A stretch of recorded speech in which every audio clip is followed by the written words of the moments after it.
light reflection and refraction. Hello students, कैसे हैं आप सब? आई होप आप लोग बहुत अच्छे होंगे ना। आप लोग रेगुलर वीडियोस को देख रहे होंगे। नहीं देख रहे तो प्लीज़ देखो बेटा, वरना बिल्कुल समझ नहीं आएगा क्या कहाँ कैसे कैसे हो गया। हम कौन सा चैप्टर कर रहे थे? लाइट रिफ्लेक्शन एंड रिफ्रैक्शन पढ़ रहे थे। मैंने इसमें पार्ट फर्स्ट दे दिया, पार्ट सेकंड दिया, पार्ट थर्ड दिया। पार्ट फर्स्ट में आपको ये थोड़ा इंट्रो दिया, इसके बारे में हम लाइट क्यों पढ़ते हैं। सेकेंड पार्ट में आपको उसकी थ्योरीज बताई एंड थर्ड पार्ट में उसके लॉज बताए। लॉज के साथ साथ आपको प्लेन मिरर की कुछ टर्मिनोलॉजीज को एक्सप्लेन करा। वो क्या क्या टर्मिनोलॉजीज थी हम लोग उनको देख लेते हैं दोबारा से एक बार, वरना हमें नहीं समझ आएगा क्या क्या कैसे कैसे था। हमने पढ़ा था रेगुलर रिफ्लेक्शन, डिफ्यूज रिफ्लेक्शन। अब ये क्या होता है?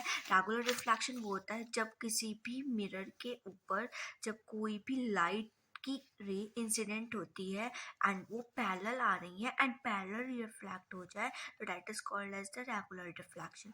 अगर कोई रेस ऐसे, अगर कोई खुरदुरी सरफेस है, उस खुरदुरी सरफेस पर रेस तो पैरेलल आ रही है, लेकिन जब खुरदुरी होगी तो कोई रे तो उधर चली गई, कोई इधर चली गई, कोई इधर चली गई। डिफ्लेक्ट कैसे हो रहा है? बहुत ही ऊपर खापड़ हो रहा है, तो that is called as the diffuse reflection. उसके बाद में ये देखा था कि जो हमारे पास ये आपके पास दिया हुआ है कि ये बोला गया था, क्वेश्चन आ जाता है कोई भी ना कभी आ ही जाता है, आता है मेनली एग्जाम्स में आता है कि हम प्लेन मिरर, जो प्लेन मतलब कि जो सरफेस है स्मूथ सरफेस दिख रही है, एक आपको थोड़ी सी रबिश सरफेस दिख रही है।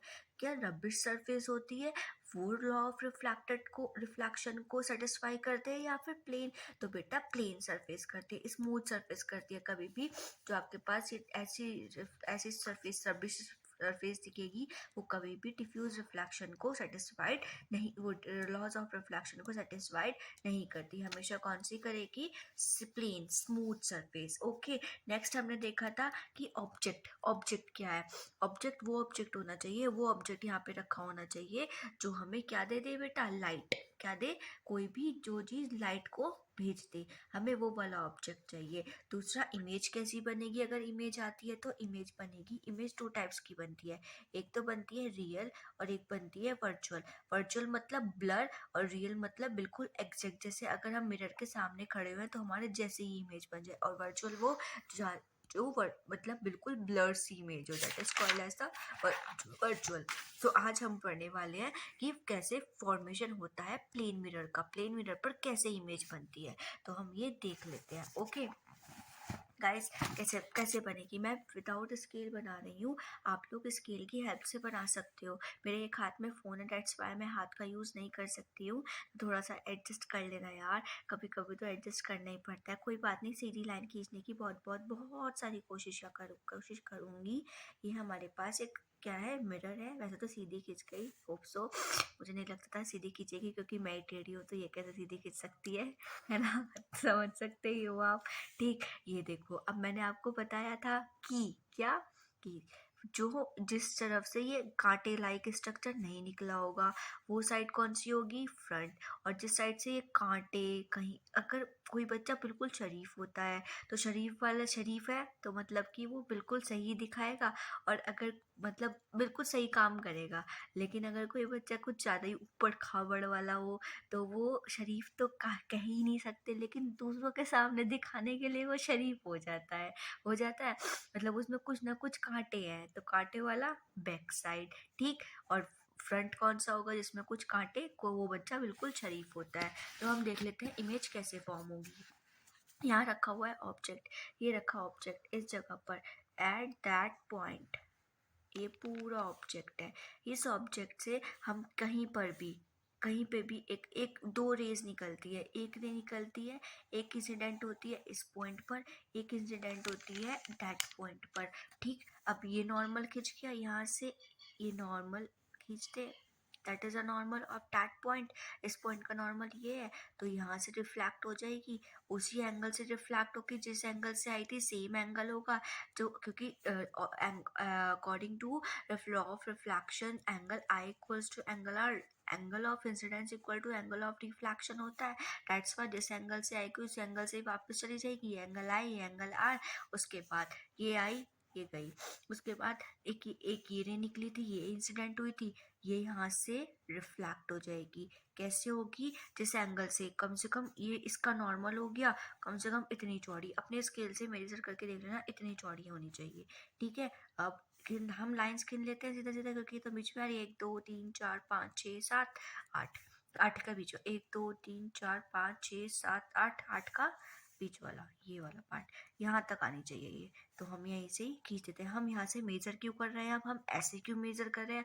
देखो बेटा, बुक में भी ऐसी बनी होगी, हर जगह ऐसी बनी होगी, आप बनाओगे बनेगी ही नहीं। तो इसलिए सबसे इजी तरीका है, उसे मेजर कर लो कि कितना कितना रिफ्लेक्ट हो रहा है। कहाँ तक एंगल नापते रहोगे, कहाँ तक परेशान? पागल है थोड़ी हम।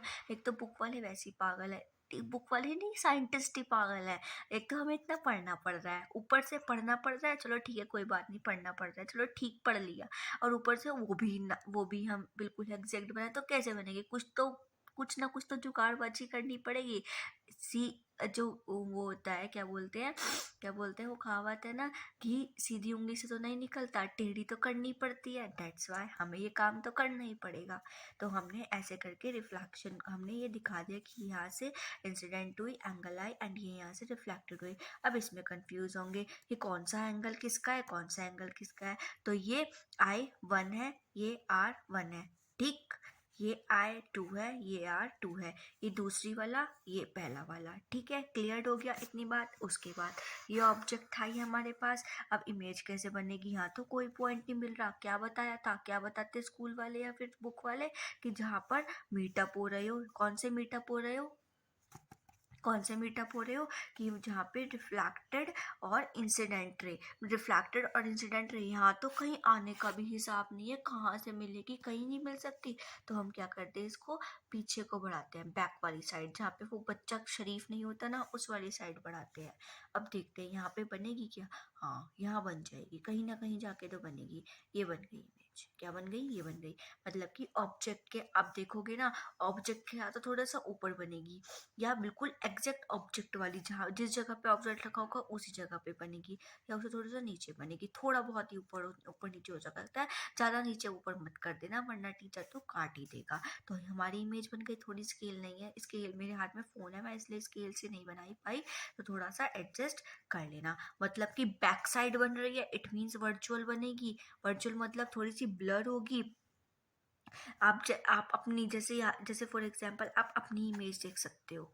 दैट इज, ये ऑब्जर्वर खड़ा हुआ है, ये ऑब्जेक्ट रखा है कहीं पर, हम कहाँ देख रहे हैं उसे, यहाँ पे। क्लियर हुआ पहला केस। और मैं दूसरे केस में क्या करूँ, इस ऑब्जेक्ट को एक्सटेंड कर दूँ, थोड़ा सा और बड़ा कर दूँ, तो इमेज कैसे बनेगी हम वो देख लेते हैं। ये तो क्या था, formation of image in a plane mirror. जो हमारे पास प्लेन मिरर होता है उसमें कैसे बनती है इमेज। ओके, नेक्स्ट हम देखेंगे क्या, कि अगर हम ऑब्जेक्ट को एक्सटेंड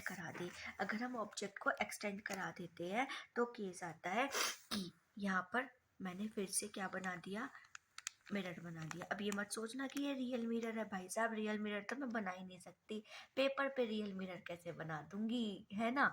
तो मैंने एक लाइन खींच दी, इमेजिनरी लाइन खींच दी, इमेजिन कर लो, क्योंकि साइंस का नाम ही सपोज कर लो। टीचर बोलता है सपोज बेटा, सपोज बेटा, सपोज। तो हम थोड़ा सा सपोज ही कर लेते हैं आज, तो थोड़ा ही नहीं, बहुत ही ज़्यादा सपोज करना पड़ेगा। ठीक, ये रखा हुआ है ऑब्जेक्ट, दैट इज ऑब्जेक्ट। ठीक, अब इस ऑब्जेक्ट ने क्या किया, इस ऑब्जेक्ट ने बड़ा ही तकड़ा काम कर दिया। इस ऑब्जेक्ट से हमने 4 पॉइंट पर रे गिराएंगे। एक तो इस जगह पर, यहाँ पे देखते हैं कि जिस पॉइंट से करी, और उसी पॉइंट पे अगर हम बिल्कुल ऑब्जेक्ट से बिल्कुल सीधी इंसिडेंट रे गिराएं, तो जिस पॉइंट से जाएगी उसी पॉइंट से वापस भी आ रही है। ओ भाई साहब, ये कैसे हो गया। अब एक और रे गिराई, यहाँ पर गिराई, तो ये देख रहे हैं, अरे ये रिफ्लेक्ट हो गई, ये नॉर्मल था तो ये रिफ्लेक्ट हो गई, हम इसे थोड़ा सा बड़ा करें, ये रिफ्लेक्ट हो गई। ठीक, अब फिर से हमने यहाँ पर गिराई, तो फिर से यही काम होता है, सेम काम हो रहा है, हर पॉइंट पर सेम काम हो रहा है। और इस पॉइंट से हम अगर इंसिडेंट गिराते हैं तो फिर से वो रिफ्लेक्ट होकर वापस हो जाती है। इमेज कहाँ बनेगी? फिर दिक्कत, ना तो कहीं कोई पॉइंट आ रहा है कि मिल ले, ना कुछ आ रहा है। भाई साहब बड़ा ही खतरनाक काम है ये तो, सच में ही इमेजेस बनाना सच में परेशान करना, आती है नहीं, दिमाग खराब कर जाती हैं। तो हम फिर से पीछे ही इंक्रीज कर देते हैं। फिर हमने पीछे इंक्रीज करी, पीछे हमेशा थोड़ा लाइट पेन से यूज़ करें, लाइट पेन का यूज़ करा करो, या फिर आप लोग ऐसा भी कर सकते हो कि इसको थोड़ा डैश डैश डैश वाला पार्ट दे दो। अब हम इसको भी पीछे बढ़ाना चाहेंगे, इसको भी बढ़ाएंगे, ये यहाँ मीटअप हो गई, ये बढ़ाएंगे, ये यहाँ मीटअप हो गई। इमेज कहाँ बन गई? Exact at the position of object के बिल्कुल सामने इमेज बन गई, सीधी बनी। पर कैसी बनेगी? सेम डिस्टेंस की बनेगी। कैसी बनेगी? सेम, जितने का ऑब्जेक्ट था उतनी इमेज बनेगी। ठीक, नेक्स्ट बिहाइंड, पीछे बनेगी, मतलब बिहाइंड द मिरर का मतलब क्या हो गया कि यहाँ पे हमारे पास वर्चुअल इमेज बनेगी, और जैसा ही ऑब्जेक्ट था ऑब्जेक्ट के एट द फ्रंट में बनेगी। That is called as the, उसको क्या बोला जाएगा?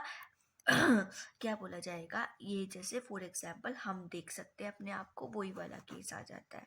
क्लियर? अगर हम एक्सटेंड कर ले, किसको एक्सटेंड कर देते हैं? ऑब्जेक्ट को। ये सेकंड केस, बस दो ही केस थे इसके, ये तो दो ही केस में निपट गया, वरना तो हमारी महाभारत खड़ाई हो जाती।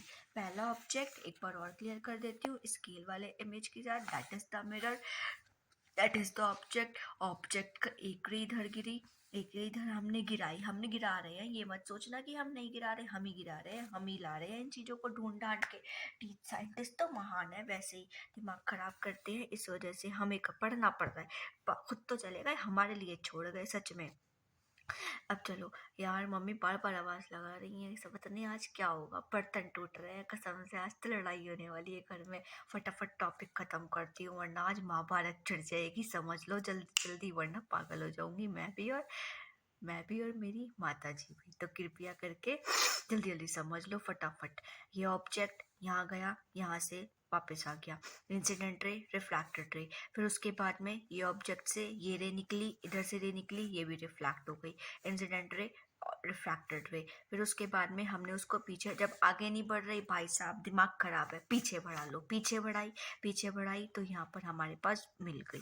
या तो ऑब्जेक्ट के एट द साइड में बिल्कुल पॉइंटेड इमेज मिलेगी, या फिर उससे थोड़ी सी ऊपर या थोड़ी सी नीचे मिल सकती है, बिकॉज ये स्केल से हम बना रहे हैं, साइंटिस्ट तो नहीं बना रहे, इस वजह से। एक्सटेंडेड वाली अगर हम ऑब्जेक्ट को एक्सटेंड कर दे, उससे 4 रेज गिराएंगे। कितनी गिराएंगे? 4। पहली आई जाएगी, वापस निकल जाएगी, वापस उसी पॉइंट से वापसी आ जाएगी। दूसरी जाएगी, उसके बाद वो रिफ्लेक्ट हो जाएगी, अगर किसी पॉइंट पर जाती है, नॉर्मल खिंच गया, जिस पॉइंट से जाएगी उसी पॉइंट से वापसी आ जाएगी, तीसरी। और चौथी, फिर उसके बाद दोबारा गिराई तो दोबारा से रिफ्लेक्ट हो गई। ये केस हुआ, पीछे को बढ़ाया, मिल गया एट द पॉइंट, मतलब कि बिल्कुल सेम, जैसी हमारे पास ऑब्जेक्ट था सेम मिला, कुछ भी डिफरेंस नहीं था। ठीक, क्लियर हुआ? कोई प्रॉब्लम बता दो, अगर नहीं समझ आता तो मैं दोबारा से इसको एक्सप्लेन कर दूंगी कल। ठीक, नेक्स्ट केस थर्ड आता है इसमें। ये तो केस फर्स्ट था, ये था प्लेन मिरर में इमेज कैसे बनती है, ये है एक्सटेंड कर देते हैं ऑब्जेक्ट को। और ये है कि जब हमारे पास लिटरल इन्वर्जन हो। लिटरल इन्वर्जन क्या होता है? आप लोग एम्बुलेंस देखते हो, एम्बुलेंस पे लिखा हुआ होता है एम्बुलेंस, लिखा तो होता है, लेकिन हम उसे कैसे पढ़ते हैं? हम पढ़ते हैं ना, तब हमें एम्बुलेंस दिखता है, लेकिन वो लिखा कैसे होता है? कैसे लिखा होता है? ऐसे लिखा होता है, उल्टा लिखा होता है, ध्यान से देखना कभी। CNALUBMBMA,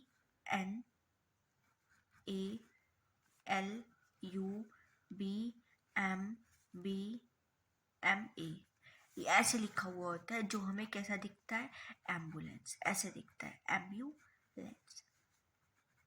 ठीक, रेड को देखोगे शीशे में RED, और लिखा हुआ कैसे, मतलब कि अगर शीशे में देखोगे RED, लेकिन लिखा हुआ कैसा होगा?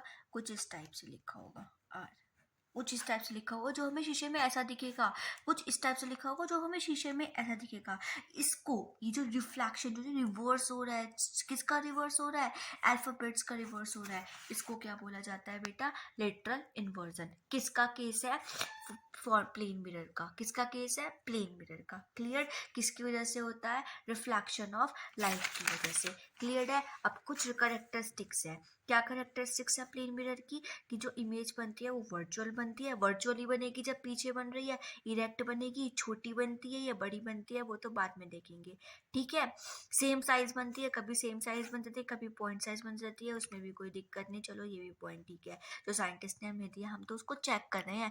ठीक, पढ़ोगे कैसे? जब तक आप ये नहीं समझ पाओगे कि आप ये समझ लो हम साइंटिस्ट हैं, हम इस चीज़ को पढ़ रहे हैं, हम आगे इनके साइंटिस्ट बनने वाले हैं, तब समझ आएगा, वरना नहीं आने का। क्या चीज़ कैसे कैसे कहाँ कहाँ हो गई। Image is form some same distance like an object. जहाँ पर इमेज जितने डिस्टेंस पर, जितने यहाँ से यहाँ तक जितनी डिस्टेंस होगी इसकी, उतनी ही डिस्टेंस पर क्या नाम है, ऑब्जेक्ट की भी वही डिस्टेंस होगी। जितनी ऑब्जेक्ट की डिस्टेंस उतनी इमेज की डिस्टेंस, जितनी इमेज की डिस्टेंस उतनी ही ऑब्जेक्ट की डिस्टेंस। नेक्स्ट क्या है? अगर हम उस इमेज को देखने लगे अपने सामने से तो वो कुछ इन्वर्टेड लिखा हुआ होगा, रिवर्स लिखा होगा, जो हमें करेक्ट ऐसे पढ़ने को मिलेगा। कुछ ऐसे लिखा हुआ होगा और हमें कैसा पढ़ने को मिलेगा? ऐसा पढ़ने को मिलेगा। क्लियर है? समझ आया? ये था क्या कि हम प्लेन मिरर की क्या क्या करेक्टरिस्टिक्स, क्या क्या प्रॉपर्टीज होती है। अब प्लेन मिरर हम कहाँ कहाँ यूज कर सकते हैं? Dressing table, bathroom, shop. भाई साहब ये भी कोई बताने वाली चीज है? एक्सीडेंट को प्रिवेंट करने के लिए हम घास में लगा सकते हैं। एंड पेरिस्कोप्स। ये पेरिस्कोप्स क्या होता है ये आप सर्च कर कर मेरे को बताओगे, व्हाट इज पेरिस्कोप्स। ठीक, क्लियर? कल मिलते हैं एक बहुत अच्छी सी वीडियो के साथ जिसमें हम पढ़ाएंगे आपको स्फेरिकल मिरर्स। ठीक, लेकिन उससे पहले पूरा यहाँ से लेकर इस पॉइंट से लेकर इस पॉइंट तक तो आपने पढ़ ही लिया था। अब रिफ्लेक्शन ऑफ लाइट यहाँ से लेकर इस पॉइंट तक, एट दैट पॉइंट तक आपको कल चैप्टर पूरा क्लियर करना है। ओके, फिर कल आपको स्फेरिकल मिरर्स बताऊंगी। यहाँ पे तो 2 ही दिए हुए हैं, ये तो 2 ही दिए हुए हैं, इनसे 2 नहीं बहुत सारे स्फेरिकल मिरर्स होते हैं। क्लियर कर दूंगी उनको कल। कल मिलते हैं एक बहुत अच्छी एंड बहुत ही खास वीडियो के साथ, क्योंकि कल हम पढ़ने वाले हैं स्फेरिकल मिरर्स। हम कहाँ कहाँ स्फेरिकल मिरर्स को देखते हैं, कहाँ कहाँ यूज करते हैं, आप लोग ये देखोगे कल। Okay, good night. Good night नहीं, मॉर्निंग हो रही है। गुड मॉर्निंग, शब्बा खैर। पढ़ते रहो, खुश रहो यार। प्लीज़ अगर पसंद आए तो प्लीज़ लाइक कर दिया करो। वीक में मांगना तो पसंद नहीं, बट लाइक कर दिया करो, शेयर कर दिया करो एंड सब्सक्राइब भी कर दिया करो अगर पसंद आए, क्योंकि आप लोगों को पसंद आएगी तो मुझे पता चल जाएगा, एक लाइक से ही पता चल जाएगा कि हाँ आप लोगों को पसंद आ रही है। सब्सक्राइब कर दिया करो ताकि आपको ऐसी ऐसी वीडियोस और मिलते रहे। बेल आइकन भी दबा देना, आपको नोटिफिकेशन मिल जाए। वैसे तो मैं सुबह डाल देती हूँ। अगर किसी को प्रॉब्लम हो बेल आइकन से मत दबाना, कोई प्रॉब्लम नहीं है, लेकिन आप सब्सक्राइब ज़रूर कर देना ताकि आप लोगों को वीडियोस रोज रोज मिलती रहे एंड आपको पसंद आती रहे, आप पढ़ते रहे, मेनली आप पढ़ते रहे, हर चीज़ को समझते रहे। Bye bye guys, good morning, good night, bye bye.